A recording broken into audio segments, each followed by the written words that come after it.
भगवान बुद्ध जी हमको बताते हैं। भगवान बुद्ध जी क्या कहते हैं? माँ भिक्खवे पुण्यानं भाइत्थ। भगवान बुद्ध जी बताते हैं कि भिक्षु, पुण्य करने से घबराना नहीं चाहिए। क्या करने से घबराना नहीं चाहिए? पुण्य करने से घबराना नहीं चाहिए। किसको किसको डर लगता है पुण्य करने में? हम्म। हैंड रेज करो कि तुमको डर लगता है पुण्य करने में। नहीं लगता? लगता है डर। हाँ। हाँ, नहीं लगना चाहिए। भगवान कहते हैं माँ भिक्खवे पुण्यानं भाइत्थ। भिक्षु, पुण्य करने से तुम्हें घबराना नहीं चाहिए। क्यों नहीं? सुखं सुखसेतं भिक्खवे अधिवचनं। ये जो सुख है, सबको सुख चाहिए ना? तुम में से कोई है जिसको दुख चाहिए है? बांते जी, मुझे दुख चाहिए। मुझे लगता है मम्मी पापा ने मुझे रोज पीटना चाहिए। ऐसा कौन है बताओ, हाथ खड़ा करो, जिसको लगता है कि उसको रोज पीटना चाहिए करके, उसको जीवन में दुख चाहिए करके। हाँ, तुमने उंगली खड़ी की है, कौन है? तुमको रोज मारना चाहिए? पक्का? ओ। और कौन है किसको रोज मार खाना है? वैसे तो लातों के भूत बातों से नहीं मानते, ये सही बात है। हाँ, पर परंतु दुख में कौन जीना चाहता है? कोई नहीं जीना चाहता ना। अब जैसे तुमको कोई बोल दे कि देखो दुख में जीना है, तो तुमको एक तो तुम्हारा हाथ टूट जाना चाहिए या तुम्हारा पैर टूट जाना चाहिए, तो तुम बोलोगे हाँ हाँ बहुत बढ़िया है। ऐसा बोलोगे तुम? मुझे तो आज ही चाहिए करके नहीं बोलोगे ना। पर तुमको कोई कहे कि तुम ये काम करो, तुमको रोज चॉकलेट मिलेगा, तो तुम कहोगे ना कि यस, आई वांट चॉकलेट। कल को कोई बोले तुमको बढ़िया लैपटॉप लेके देंगे, तो तुरंत चाहिए बोलते हैं, है ना? पर दुख, दुख किसी को नहीं चाहिए। अब जैसे कोई तुमको बुखार आ जाए, तो तुमको अच्छा लगता है क्या? जैसे अभी मैं 2-3 दिन से थोड़ा सा बीमार हो, पर यदि तुम बीमार पड़ जाओ तो तुमको अच्छा लगेगा क्या? नहीं लगेगा ना। तुरंत अच्छा होना है कि नहीं? हाँ। तो वही भगवान कहते हैं, ये जो सुख है ना, ये जो सुख की इच्छा सब लोग करते हैं, ये सुख का दूसरा नाम क्या है? पुण्य है। सुख का दूसरा नाम क्या है? पुण्य है। ठीक है। यानी जो तुम सुख चाहते हो, उसी सुख को क्या कहते हैं? पुण्य कहते हैं। अब रोटी कह लो, चपाती कह लो, पेट भरने के काम आएगी कि नहीं? वैसा ही है वो, कि ये जो सुख है, इसका नाम पुण्य है। तो भगवान कहते हैं सुख से तंग अधिवचनं यदिदं पुण्यानि। भगवान कहते हैं यह पुण्य है। ठीक है। भगवान कहते हैं अभिजानामि को पनाहं भिक्खवे दीगरत्तं कतानं पुण्यानि दीगरत्तं इत्थं कांतं मनापं विपाकं पच्चनुभूतं। क्या कहते हैं भगवान? कि यदि कोई व्यक्ति दीर्घ काल तक, तो भगवान कहते हैं भिक्षु ये जान लो, अभिजानामि, भिक्षु ये जान लो कि जब कोई व्यक्ति दीर्घ काल तक पुण्य करता है, तो दीर्घ काल तक उसे इस पुण्य के विपाक स्वरूप में जो मन को भाने वाला, सुख देने वाला, आनंद देने वाला विपाक मिलता है, उसका परिणाम सुख में उसको मिलता है करके भगवान बताए हैं। तो मुझे बताओ, कितने तरह का पुण्य है? कितने तरह का है? 3 तरह का पुण्य है। जो सचिन है ना, कदम, हाँ, इन्होंने सही कहा। कितने तरह का होता है पुण्य? 3 तरह का होता है। ठीक है। तुमको कैसे मालूम 3 तरह का होता है? हाँ। हाँ, देखो होशियार है ये लड़के लोग तो। पुण्य कितने तरह का होता है? 3 तरह का होता है। कौन कौन सा पुण्य होता है बताओ? लिख लो। ठीक है, पुण्य 3 तरह का होता है। पहला पुण्य है दान का पुण्य। पहला पुण्य क्या है? दान का पुण्य होता है। 3 तरह का पुण्य है, उसमें से पहला है दान का पुण्य। अब तुम लोग जब मम्मी पापा को मदद करते हो, तुम लोग जब सेवा करते हो, तुम लोग घर में कोई हाथ बटाते हो, तुम में सब आलसी है ना? हाँ। तुम बच्चे लोग आलसी हो कि मम्मी को मदद करते हो थोड़ी बहुत? पापा को मदद करते हो काम में थोड़ी बहुत? नहीं ना? आलसी है सब लोग, पता नहीं। अब बड़े हो जाओ तुम लोग, हाँ। मम्मी पापा को थोड़ा सा मदद किया करो, मम्मी मैं रोटी बेल दूं क्या करके ऐसे बोलने का। उसमें लड़का लड़की नहीं देखने का, ठीक है? तो उसमें तो थोड़ी सी मदद कर लेना चाहिए, थोड़ा काम कर लेना चाहिए, ठीक है? तो वह जो होता है ये भी, ये जो काम है ये काम भी पुण्य कहलाता है। ये कौन सा पुण्य है? दान का पुण्य है। जब भंते जी लोगों को तुम भोजन, चीवर या फिर औषधि और रहने के लिए कुटी दान देते हो, ये दान है।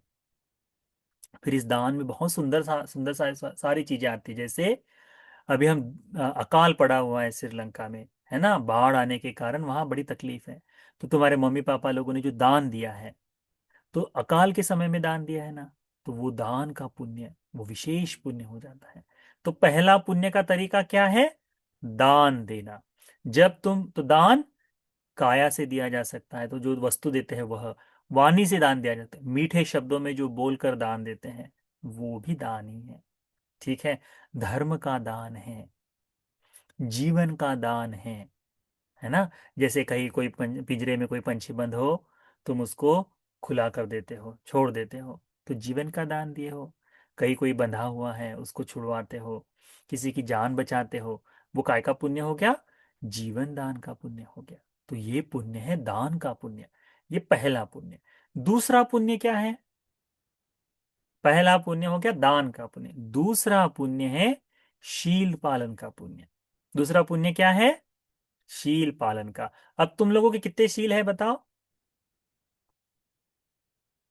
5 शील है ना? मैं हिंसा नहीं करूंगा, चोरी नहीं करूंगा, व्यभिचार नहीं करूंगा, झूठ नहीं बोलूंगा, नशा नहीं करूंगा। ये 5 शील तुम बच्चों के हैं, ठीक है? तो ये शील का पुण्य हो गया। भगवान बुद्ध जी कहते हैं जब कोई शील का पालन करता है, तो अभी देखो इस समय से, अभी इस समय से जब तक तुम यानी जब तक तुम्हारा शील टूटता नहीं, तब तक तुम्हारे जीवन में पुण्य की एक नदी बह रही है। नदी समझते हैं? नदी मालूम है? देखा है तुम लोगों ने नदी? नदी देखी है तुम लोगों ने? हाँ। हमारे यहाँ दो बड़ी बड़ी है, गंगा जी भी बहती है, यमुना जी भी बहती है। हमने गोदावरी नदी, बहुत बड़ी है ये नदियाँ, बहुत बड़ी है। तो इसमें से पानी गिनती करते हैं क्या? हम कर सकते हैं क्या? अब कोई छोटी एक बकेट लेकर चले जाओ तुम बच्चे लोग, और वहां से पानी गिरना चालू कर दो, 1 बाल्टी 2 बाल्टी। तो जैसे बह रही है नदी, तो इसमें से इतना पानी बहकर गया है करके बता सकते हैं क्या? नहीं बता सकते। वैसे ही जिस समय तुम शील का पालन शुरू कर देते हो, उस समय से एक नदी बहना शुरू हो जाता है। तो ये नदी से कितना पुण्य इकट्ठा हो गया, ये नदी से कितना पानी बह गया, इसकी कोई गिनती नहीं, इसकी कोई गिनती नहीं। तो 5 नदियां तुम्हारे जीवन में बह रही है। जब तक तुम सील का पालन करोगे, तो 5 नदी में जितना पानी बहता है उतना पुण्य तुम्हारे जिंदगी में आएगा। इसका मतलब क्या होगा? उतना सुख तुम्हारे जीवन में आएगा। आएगा, ठीक है? आ गया नहीं, आएगा। जैसे जैसे अभ्यास करते जाओ, वैसे वैसे वो सुख मिलते जाएगा, है ना? हाँ, तो सील का पुण्य जो है वह दूसरा पुण्य। फिर समय समय पर हमने पिछले हफ्ते सीखा था कि हमको धर्म में जीवित रहना है तो अधिशील लेना पड़ेगा, सील बढ़कर लेने पड़ेंगे। तो पूर्णिमा के दिन कितने सील लेना है? 8 सील लेना है। अमावस्या के दिन 8 सील, अष्टमी के दिन 8 सील। तो जो बच्चे लोग 8 साल से बड़े हो गए हैं, कौन कौन 8 साल से बड़ा है यहाँ पे? हाथ रेज करो। हाँ, अरहंत है। हाँ, 8 साल से जो बड़ा है वो लोग, है ना? जो 8 साल से बच्चे बड़े हैं, उन लोगों ने क्या करना है? अभी उपोषण लेना शुरू करना है, ठीक है? उपोषण का पालन करोगे तुम लोग, तुम बच्चों को उपोषण का पालन करना है। क्योंकि अभी हो गया तुम्हारा, अभी खेलना कम। नहीं, खेलना चाहिए, मस्ती करनी चाहिए, कोई दिक्कत नहीं। पर कम से कम महीने में एक दिन मम्मी पापा को बोलना, मम्मी मुझे भी उपोषित लेना है, तो वो शुरू कर दो। उसका तो पुण्य बहुत विशाल होता है, उसका जो पुण्य है बहुत विशाल है। ठीक है, तो इस बात को ध्यान में रखो। तो समय समय पर तुमको अधिक सील को लेना चाहिए, तो उससे धर्म में बने भी रहोगे और बहुत सा पुण्य भी तुम्हारे जीवन में इकट्ठा होगा। फिर यह हो गया दूसरा, क्या है? सील का पुण्य। तीसरा पुण्य है ध्यान साधना करने का पुण्य। ऐसी आंखें बंद करके, ये वाला ध्यान साधना करने का तीसरा पुण्य। ठीक है, अब बताओ तुम बच्चों में कौन कौन ध्यान करता है क्लास के अलावा? क्लास के अलावा बैठते हो ध्यान के लिए? ये डॉक्टर बैठता है, ये लड़का क्लास के अलावा है। जो क्लास में बैठता है वो नहीं, क्लास में तो जबरदस्ती बिठाई देते हैं, तो दूसरा उपाय ही नहीं है ना? तो जबरन करना पड़ता है, पर डेली कोई 5 मिनट 10 मिनट का ध्यान करता है। चेहरा दिखना चाहिए हमको तो, चेहरा दिखेगा तो हम बोलेंगे, चेहरा ही नहीं दिखाई देगा तो कैसे बोलेंगे, है ना? हाँ, तो चेहरा दिखना चाहिए। जो लोग ने हाथ रेस किया है उनका कैमरा भी ऑन होना चाहिए। तो ध्यान ध्यान करना चाहिए तुमको डेली, ठीक है? हाँ, उसको ध्यान में रखो डेली। तो आज हम जो बताएंगे ध्यान के बारे में है। तो तीसरा पुण्य क्या है? ध्यान का पुण्य है। भगवान बुद्ध जी कहते हैं, जब कोई व्यक्ति चावल, चावल देखा है तुम लोगों ने? सफेद रंग का होता है, हम भात करके खाते हैं उसको, सब्जी में मिलाकर ऐसा खाते हैं ना? हाँ, ऐसा कोई एक पहाड़ बना दे चावल का और दान दे, चावल का पहाड़ बनाकर दान दे, उससे ज्यादा पुण्य कैसे होता है? सील के पालन से होता है। उतना दान देने के से ज्यादा पुण्य पंचशील का अच्छी तरह से पालन करने से होता है। क्योंकि बच्चों ध्यान में रखो, दान देगा पर सीलवान नहीं है, यानी दान देता है पर हिंसा करता है, चोरी करता है, झूठ बोलता है, व्यभिचार करता है, नशा करता है, ठीक है? तो दान तो दे रहा है पर ये करता है, तो हो सकता है कि मरने के बाद पपी बनकर पैदा हो। पपीज पता है ना? हाँ, पर मनुष्य से नीचे है कि नहीं? दान दिया है तो बढ़िया घर में, तो कोई क्या बोलते हैं उसको, गोल्डन रिट्रीवर, है ना? वैसा बनेगा, कितना लाड़ प्यार मिलता है उसको ना, कुछ कुछ कुछ करते हैं उसको, देखा है तुम लोगों ने? हाँ, बहुत देखभाल होती है उसकी, और उसका डॉक्टर का फीस ज्यादा है। हो सकता है बिल्ली बनकर पैदा हो, है ना? क्यों? गाय बनकर पैदा हो, भारत में तो पूजी जाती है ना, गाय माता है कहते हैं। हमारे इधर तो कचरा खाती है सब, कहीं बता नहीं सकते। हमारे इधर की गाय माता नहीं है, आदि माता है शायद से वो, सौतेली माँ होगी, इसीलिए उसकी देखभाल नहीं करते। ठीक है, तो ये जो जानवर है जिनको खाने पीने के लिए बहुत मिलता है, दान दिए है ना, इसीलिए खाने पीने को मिल रहा है, परंतु सील पालन नहीं किए इसलिए मनुष्य का जीवन नहीं।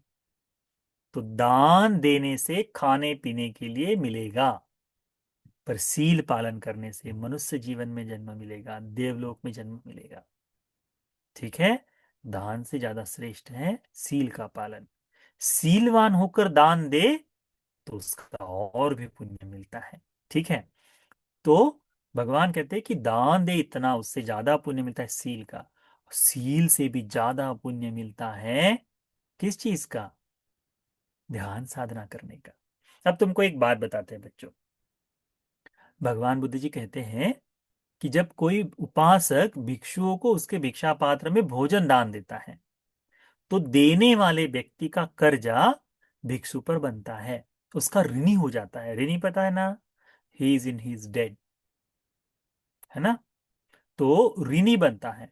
तो वो ऋण जो है चुकता करने के लिए यदि भिक्षु केवल इतना कह दे एक दिन में कहीं पे भी, सब्बे सत्ता सुखी हो, तो कि सारे प्राणी सुखी हो जाए, इतना भी कहता है दिल से, तो भी जिन लोगों ने दान दिया है उस दान देने वाले का पुण्य हो जाता है, उसका ऋण जो है, उसका जो कर्जा है वो खत्म हो जाता है।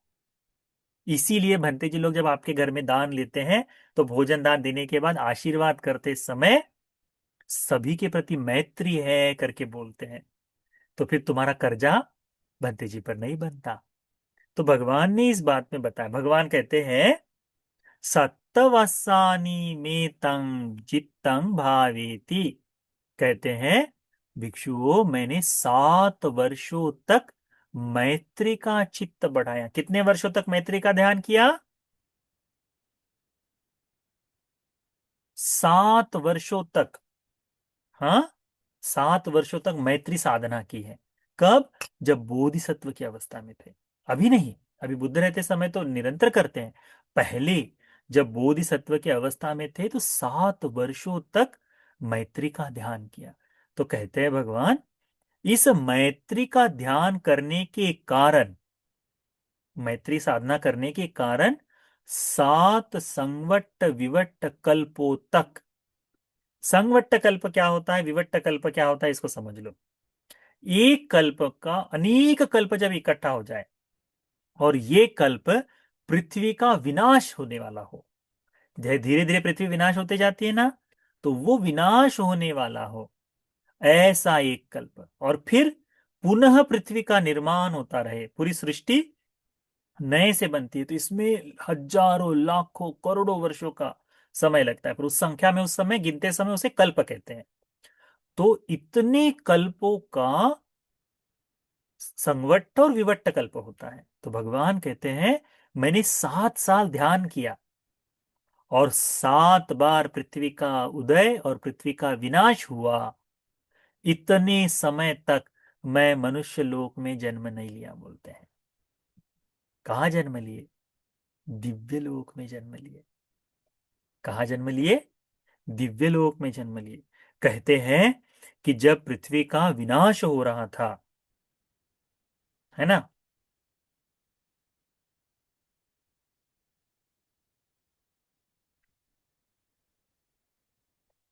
तो जब हाँ, जब पृथ्वी का निर्माण हो रहा था, तब भिक्षुओं में आभस्सरा लोक में, आभस्सरा दिव्य लोक में, ब्रह्मलोक में मैं वहां पर रहा करके, कहते हैं। और जब पृथ्वी का विनाश हो रहा था, तब मैं शून्य ब्रह्म ब्रह्म विहान में, जहां शून्य है, जहां कुछ भी अस्तित्व नहीं, ऐसे ब्रह्मलोक में मैं उस समय रहा। तो 7 संवट विवट कल्प, 7 साल की मैत्री का फल है। कितना विशाल पुण्य है ये, कितना विशाल पुण्य है, उसकी कोई सीमा नहीं। ये पृथ्वी का पूरा सागर हम लोग गिनते कितना है? 75% है करके गिनते हैं ना। अब इसकी बूंद कितनी है करके गिन सकते हो क्या? कि इतने इतने ड्रॉप्स है पानी में, नहीं गिन सकते ना, मॉलिक्यूल नहीं गिन सकते ना पानी के। इतने वर्ष ब्रह्मलोक में बुद्ध रहे, कितने किस कारण से? 7 साल, 7 साल मैत्री का ध्यान करने के कारण। फिर कहते हैं कि जब वहां से मैं आ गया तो मैं ब्रह्मा बनकर पैदा हुआ ब्रह्मलोक में, और सभी संपूर्ण विश्व को धारण कर पाओ, इतना विशाल भाव।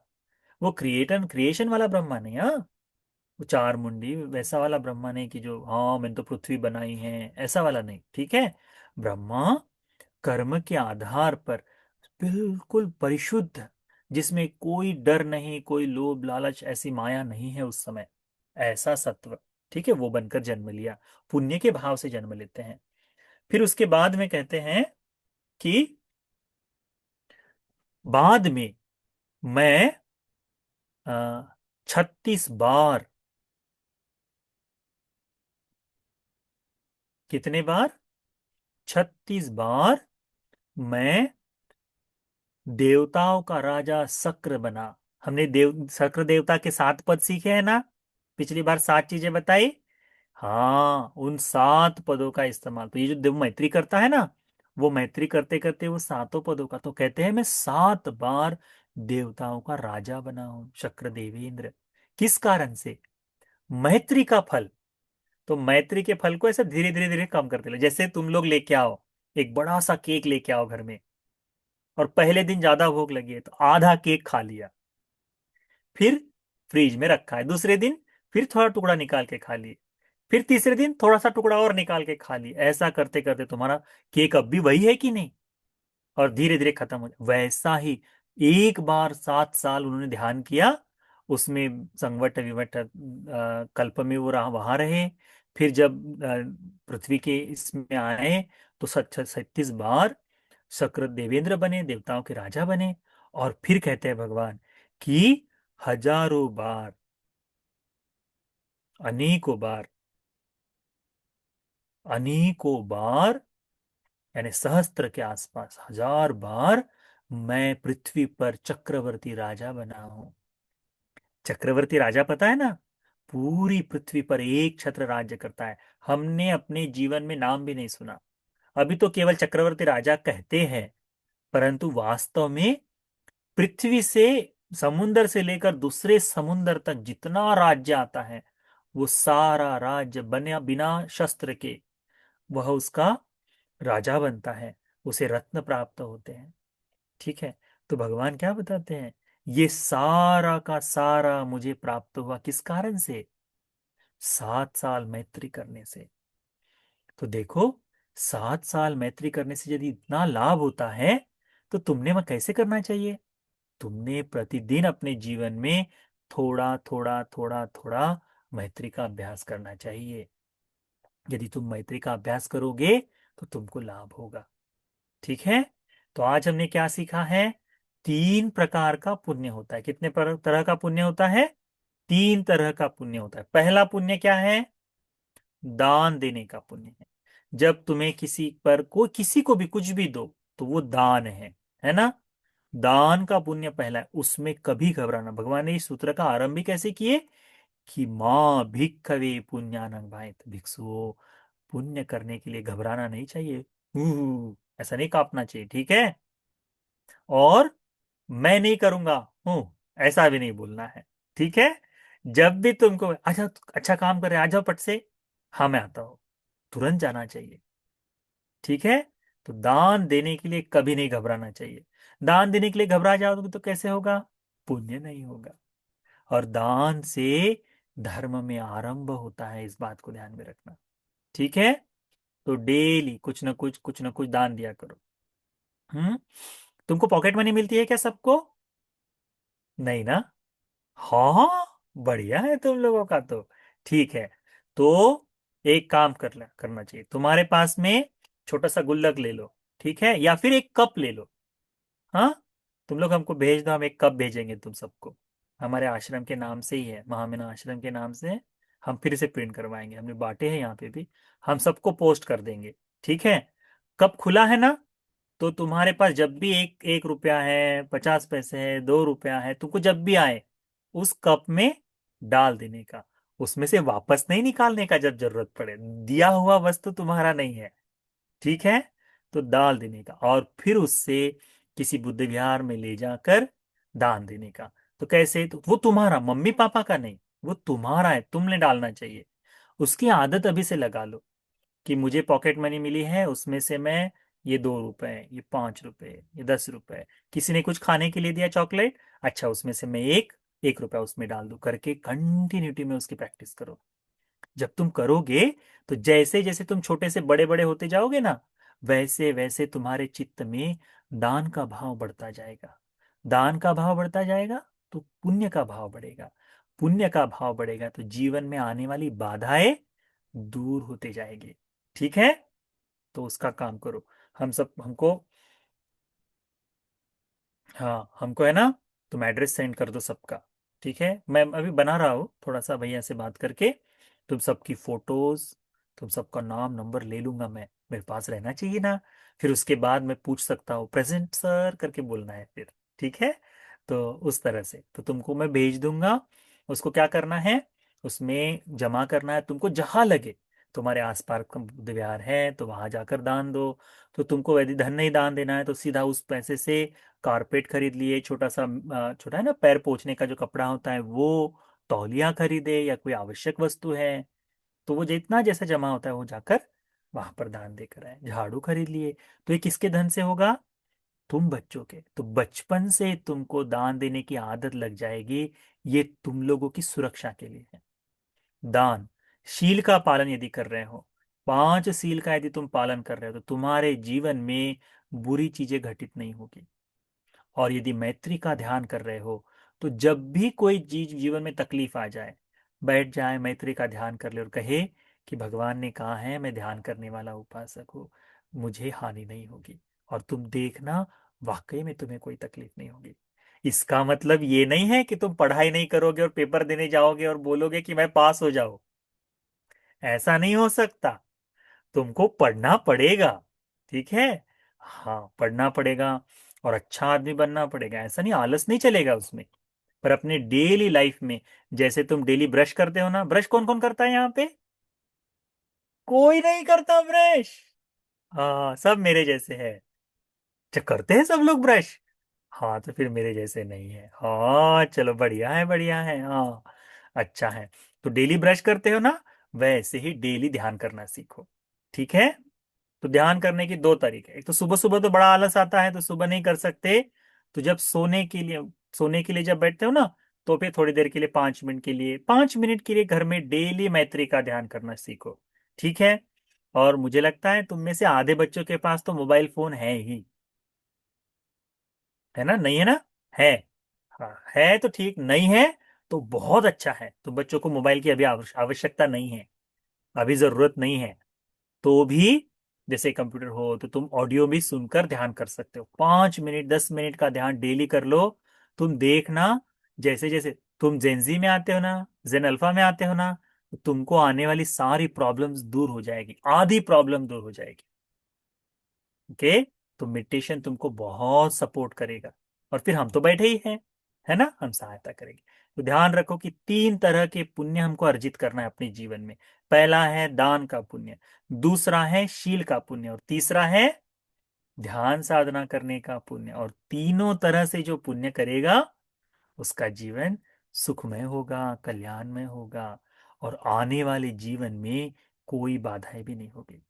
तो इस जीवन में सुख, हमने एक दमपति गाथा सुने थे ना, इध नंदति पेच्च नंदति कत पुण्यो भयत्त नंदति, सो नंदति सो पमोदति दिस्वा कम विशुद्धि मत्तनो।